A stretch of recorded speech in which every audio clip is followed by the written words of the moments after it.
1850 का 3 piece suit मैं लेके आई हूँ और ये मैं 5 सूट लेके आई हूँ। इसके बारे में पूरी तफसील मैं आपको बताऊंगी कि मैंने कहाँ से लिए, कैसे लिए और इस दफ़ा ईद की शॉपिंग क्यों नहीं की। तो इंशाल्लाह सारी वीडियो में आपके साथ सारी बातें शेयर करूँगी। और अस्सलाम वालेकुम माय यूट्यूब फैमिली, कैसी है मेरी प्यारी प्यारी बहनें बेटियाँ, जहाँ रहें खुश रहें आबाद रहें। अल्लाह पाक सब बेटियों के नसीब अच्छे करे और किसी के साथ के मेरी बेटियों के नसीब भी अच्छे हों। अच्छा जी, बहुत दिनों से आपके साथ लॉन्ग वीडियो शेयर नहीं की और अपनी YT फैमिली की मुझे बहुत याद आ रही थी, क्योंकि अपनी यूट्यूब फैमिली के साथ जब तक गपशप ना हो तो सुकून नहीं मिलता।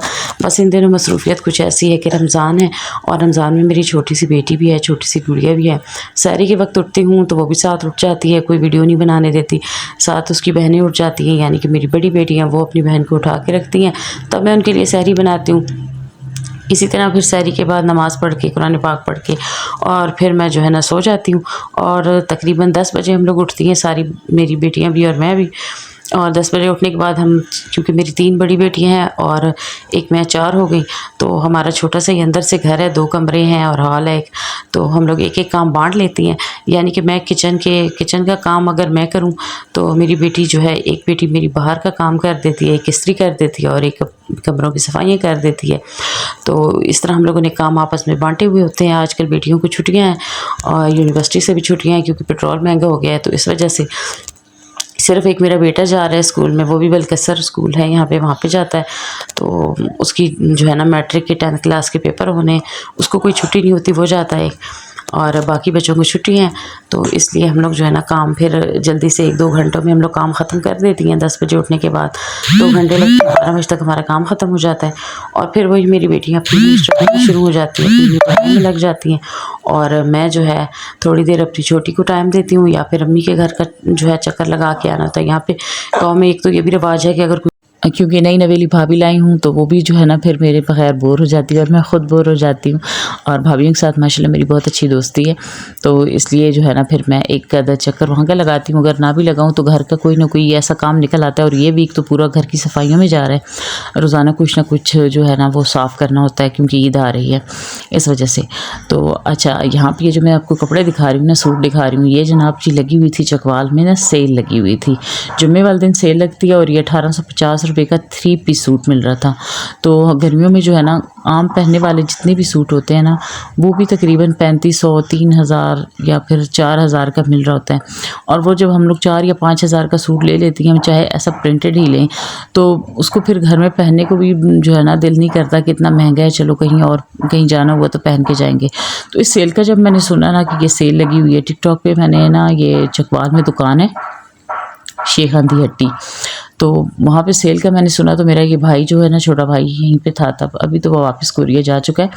तो उससे मैंने बात की, मैंने कहा मुझे जाना है, बेटियों का एक एक सूट तो मैं ला ही सकती हूँ ना। तो क्या मेरे भाई ने कहा ठीक है, मैं खुद साथ जाऊँगा तो मैं भी आपको लेके दे दूँगा।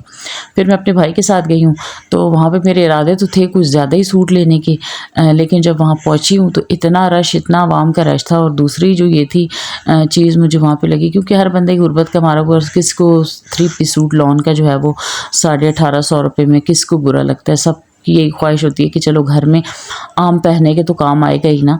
और इतने बुरे भी नहीं थे ये सूट, आप लोग देख रही हैं सामने। अच्छा, कई सूट जो हैं उनकी लॉन अच्छी थी और 1-2 सूट थे उनकी लॉन अच्छी नहीं निकली इसमें। लेकिन यह है कि पतले हैं, ना होने से बेहतर हैं और घर में पहनने के लिए भी बेस्ट है। तो इसलिए मैंने अपनी 5 सूट मैंने वहाँ से ख़रीदे थे। और सूट ख़रीदने का मैं आपको तरीका बताती हूँ वहाँ पे क्या है। अब ना तो वो लोग इसको खोल के दिखाते हैं वहाँ पे कि ये एक सूट वो खोलते हैं और कहते हैं ये एक सूट है, इसकी नीचे 5-6 सूट इसके इकट्ठे मौजूद हैं एक ही कलर के। तो जिस किसी को ये एक सूट, ये एक कलर पसंद है, वो सब अपने अपने हाथ उठाएं, जैसे ना क्लासरूम में बच्चों को सबक सुनने के लिए उठाया जाता है। तो वहाँ पर वो सारी लड़कियाँ जितनी वहाँ पे गई हुई थी, ख़वातीन, सब कहती नहीं ये मुझे चाहिए, मुझे चाहिए। मेरी भी यही हालत थी, मुझे भी एक पसंद आया तो मैंने कहा ये एक हमारा होके कर दे, एक मैंने लिया। इसी तरह फिर दूसरी जब उन्होंने खोली तो उसमें से, लेकिन हड़बड़ी इस तरह मच जाती है वहाँ पे कि समझ ही कोई नहीं आती कि हमने पहले वो सामने वो सूटों के कलर रखते भी हैं, नीचे रखे जाते, बंदे को पता ही नहीं चलता कि पहले किस कलर का लिया था, भूल गए, दोबारा अब दूसरा उसी कलर से मैचिंग लिया है या कोई और ले लिया है। तो बड़ा ही जो है ना वहाँ पे मैं जाके, ये जब मैंने सूट ले लिए ना, उसके बाद 4 से 5 मैंने लिए और 5 सूट मेरी अम्मी भी साथ गई हुई थी, मेरी भाभी गई हुई थी, उन्होंने भी लिए। और भी हमारे इरादे थे, लेकिन हमने वहीं पे बस कर दी क्योंकि ये लोग और सूट दिखा नहीं रहे थे। और ये हम लोग जितने लेके आएंगे तकरीबन सबके डिज़ाइन एक जैसे हैं और कलर का फ़र्क है। लेकिन ये है कि जो है ना होने से बेहतर है और घर में पहनेंगे हम लोग। ईद की हमने कोई शॉपिंग नहीं की, उसकी वजह ये थी कि ये अब ईद की शॉपिंग ही की तरह है। उसकी वजह यह है कि हमने अभी अभी मेरे भाई की शादी गुजरी और भाई की शादी के लिए हमने इतनी ज़्यादा शॉपिंग की थी और इतना हमारा ख़र्चा हो गया था। और मेरे हस्बैंड जो है वो दुकानदार हैं और माह रमज़ान में ना गोश्त की दुकान इतनी ज़्यादा चलती नहीं है गाँव में ना, क्योंकि हर बंदा ही गरीब है और गोश्त इतना महंगा है। और ऊपर से कहते हैं कि जी गोश्त वाले दुकानदार जो हैं वो गोश्त महंगा देते हैं। देखिए, जब दुकानदारों को जो गोश्त बेच रहे होते हैं, जब उन्हें मंडी से जानवर सस्ता मिलेगा तो वो आगे सस्ता देंगे ना। जब मंडी से जानवर ही इतना महंगा मिलता है तो उस जानवर में से अब जो गोश्त वाला दुकानदार है उसने कीमत निकालनी होती है जानवर की भी, साथ में उसने दुकान का किराया भी निकालना होता है और बिजली का बिल भी निकालना होता है। उसके साथ ही उसने अपने घर के जो अखराजात हैं बीवी बच्चों के, उसका प्रॉफिट भी उन्होंने निकालना होता है। तो और जानवर जो है वो वहाँ से पूरा जानवर वो अंदाजे पे दे रहे होते हैं। अंदाजे पे ये एक जुए वाला कारोबार होता है, यानी कि देखने में आपको जानवर अगर बाज़ औक़ात ना आपको लग रहा है, मिसाल के तौर पे एक बकरा आपको दिखने में 20-30 किलो का लग रहा है, लेकिन जब आप उसे ज़िबा करते हैं तो उसमें से अगर गोश्त कम निकल आता है, बाज़ औक़ात जहाँ वो 20 का नज़र आ रहा है वहाँ उसमें से 18 किलो निकल आए, 17 किलो निकल आए, तो वो 3 किलो का नुकसान भी हो जाता है ना।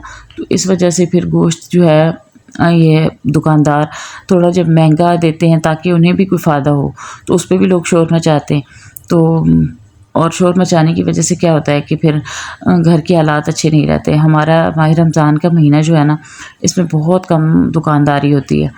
तो इसी वजह से अब मेरे हस्बैंड ने फ़ैसला किया है कि मैं ये माह रमज़ान गुज़रते हैं तो कहीं बैरूनी मुल्क जाने के बारे में सोचता हूँ, क्योंकि बेटियाँ माशाल्लाह जवान हैं और अब ज़िंदगी में आगे उनके भी फ़राइज़ अदा करने हैं, उनकी तालीम भी है। तो यहाँ पे रहकर तो हम इससे पहले तक जितना कमाते थे उसमें यही था कि हम लोग खा पी लेते थे कुछ और कुछ उनकी तालीम पे ख़र्च हो जाता था। लेकिन अब आगे बड़ी ज़िम्मेदारी हैं, वो सारी भी पूरी करनी है, बस अल्लाह पाक मदद करें। तो इसलिए हस्बैंड ने इस बार बोला कि मेरे पास तो ईद की शॉपिंग के लिए आपके लिए ना पैसे नहीं हैं। तो मेरे भाई ने मुझे पैसे दिए थे और चंद पैसे जो थे ना वो मैंने खुद जमा किए हुए थे। जमा कैसे किए थे कि जब भाई की शादी पे वो घड़ोली की रस्म थी और बरी की रस्म थी, तो उसमें मेरे भाइयों ने जो मेरी बेटियों को पैसे दिए थे वो भी हमने रखे हुए थे। तो उनमें से भी कुछ मैं अपनी बेटियों की और भी बाकी चीज़ें लेके आई थी, कुछ ये कपड़े ख़रीदे और फिर जब शॉपिंग के लिए भी गई तो मेरे भाई ने मुझे साथ मज़ीद और पैसे दिए। और अभी भी भाई ने कहा है कि मैं वहाँ जाऊँ तो मुझे तनख्वाह मिलेगी तो फिर पैसे आपकी तरफ और भेज दूँगा, तो आप लोग और भी कपड़े ख़रीद लेना। तो इसलिए फिर जो है ना इस दफ़ा ईद की शॉपिंग हमने नहीं की। हम ईद वैसे शादी की पे अभी हमने इतने महंगे इतने अच्छे कपड़े ख़रीदे और अभी मौसम भी इतना अच्छा है तो इसमें हम लोग फैंसी कपड़े आसानी से पहन सकेंगे। इसलिए मेरी बेटियों ने भी कहा है कि मामा हम शादी पे फैंसी कपड़े, शादी वाले जो फैंसी कपड़े हैं वही हम ईद पे पहन लेंगे और ये जो कपड़े हैं ये हमने घर पहनने के लिए सिलवाएं, क्योंकि पिछली गर्मियों में भी हमने बहुत कम शॉपिंग की थी। लॉन के कपड़ों की हमने इतनी ज़्यादा नहीं की थी, सिर्फ 2-2 सूट हमने ख़रीदे थे और वो पिछली गर्मियों में ही फट गए थे, क्योंकि लॉन जो है वो बहुत ज़्यादा यूज़ होती है ना, यहाँ पे गर्मी इतनी शदीद होती है और इस वजह से। तो ये थी मेरी छोटी सी वीडियो। अच्छा, मैं इंशाल्लाह आपके साथ ना आगे मोटिवेशनल वीडियो का सिलसिला दोबारा शुरू करूँगी और आपके साथ शेयर करूँगी कि मेरे भाई ने शादी के बाद कौन सी ऐसी चंद गलतियाँ की जिसकी वजह से शुरू में शादी के दिनों में मेरी भाभी को थोड़ा मसला पेश आया और अम्मी को भी और भाई को भी। तो लेकिन अभी अल्हम्दुलिल्लाह शुक्र अल्लाह का सब कुछ ठीक हो चुका है। और वो गलतियाँ थी मेरे भाई की, क्योंकि मेरा भाई कम उम्र है, मतलब उसकी 25 साल की उम्र में शादी हुई है, तो उसको इतना ज़्यादा इन चीज़ों को पता नहीं था। तो उसने जल्दबाजी में ना कुछ ऐसे काम किए, कुछ ऐसी हरकतें की जिसकी वजह से अम्मी गुस्से में हो गई। तो फिर हमने उसे समझाया तो आहिस्ता आहिस्ता वो बिल्कुल ठीक हो गया। और वो कुछ बातें हैं जो मैं अगले व्लॉग में आपके साथ शेयर करूंगी। अच्छा, आपने मुझे कमेंट्स में ज़रूर बताना है कि आपको इनमें से, इन कपड़ों में से कौन सा कपड़े पसंद आए, कौन सा सूट पसंद आए और कुछ सही से नज़र भी आया कि नहीं। वीडियो बनाने के बाद मुझे समझ आई है कि नीचे से मुझे ना ये चादर हटा देनी चाहिए थी। ब्लू कलर की तेज़ कलर की चादर थी चारपाई पे, तो कलर इतने ज़्यादा समझ नहीं आ रहे। अच्छा, लेकिन ये जो ब्लैक कलर का सूट है ना, एक ये मेरा है और एक मैंने जो है ना नीचे दूसरा एक और लाइट ग्रीन कलर का, एक ये मेरा था। बाकी मेरी बेटियों के एक सूट जो है, मेरी बेटियों के 2 मेरे हैं और बेटियों को क्योंकि एक और जो लेके देना है वो उनकी चॉइस का लेके देना है। वो गला दामन वाले कपड़े पहनती नहीं है, बच्चियाँ हैं ना तो उन्हें अच्छे नहीं लगते। इस बार मेरी बड़ी बेटी ने कहा कि नहीं मम्मा हम गले दामन वाले घर में तो पहन सकती हैं ना, तो आप ले दें, इसलिए फिर उनके लिए ये ले आई हूँ। अब नेक्स्ट उनके लिए जो एक और लेना है या 2 सूट और लेने हैं, वो इंशाल्लाह ईद के बाद ख़रीदूँगी, क्योंकि मेरी बेटियों ने भी यूनिवर्सिटी जाना होता है। तो अल्लाह हाफ़िज़।